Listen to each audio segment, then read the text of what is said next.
Portugal ও কলম্বিয়ার group পর্বের এই ম্যাচের একটা টিকিটের জন্য মায়ামিতে সমর্থকদের রীতিমতো যুদ্ধ করতে হয়েছে। যদিও ম্যাচটা ড্রয়ে শেষ হওয়ায় অনেক সমর্থকেরই মন খারাপ, বিশেষ করে কলম্বিয়ান সমর্থকরা কিছুটা মন খারাপ নিয়ে মাঠ ছেড়েছেন, কারণ পুরো ম্যাচ জুড়ে দাপট দেখিয়েছে হামেস রদ্রিগেজের দল।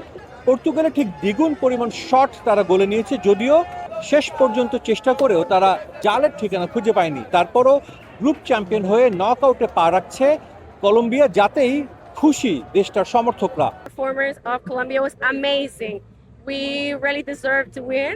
Portugal had to come to us instead, and I think we did a pretty good job at dominating the entire game. DR কঙ্গোর বিপক্ষে ড্র দিয়ে বিশ্বকাপ শুরু করার পর উজবেকিস্তানের বিপক্ষে বড় জয় স্বপ্ন দেখিয়েছিল পর্তুগাল সমর্থকদের। তবে কলম্বিয়ার মতো শক্তিশালী দলের বিপক্ষে তাদের দুর্বলতাগুলো আরো স্পষ্টভাবে ফুটে উঠল।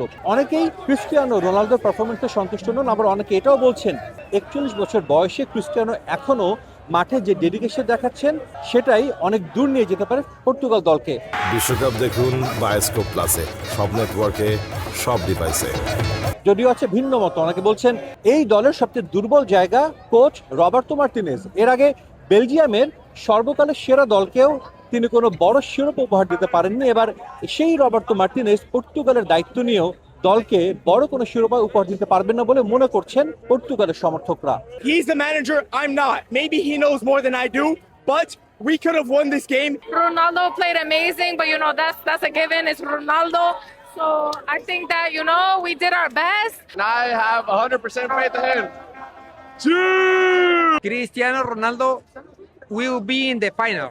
যেটা শুরুতেই বলেছিলাম, এই ম্যাচ নিয়ে দর্শকদের মাঝে ছিল তুমুল আগ্রহ, এবং ম্যাচ শুরুর আগে অনেক কলম্বিয়ার দর্শককেও ক্রিস্টিয়ানো রোনালদোর ছবি হাতে নিয়ে মাঠে ঢুকতে দেখা গেছে। আর মাঠে পর্তুগালের সমর্থকরা তো ছিলই, এবং অনেক কলম্বিয়ার সমর্থক কিন্তু মাঠে এসেছিলেন শুধুমাত্র রোনালদোর খেলা দেখার জন্য। এবং রোনালদোর খেলা দেখে পর্তুগাল সমর্থকদের পাশাপাশি কলম্বিয়ার সমর্থকরাও কিন্তু হাসি মুখে মাঠ ছেড়েছেন। I think Ronaldo wasn't good.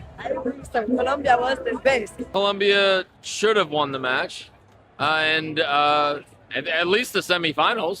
Group champion হলে নকআউট পর্বের পথটা কিছুটা হলেও সহজ হতো পর্তুগালের, তবে রানার্স আপ হওয়ায় তাদের মুখোমুখি হতে হবে শক্ত প্রতিপক্ষের।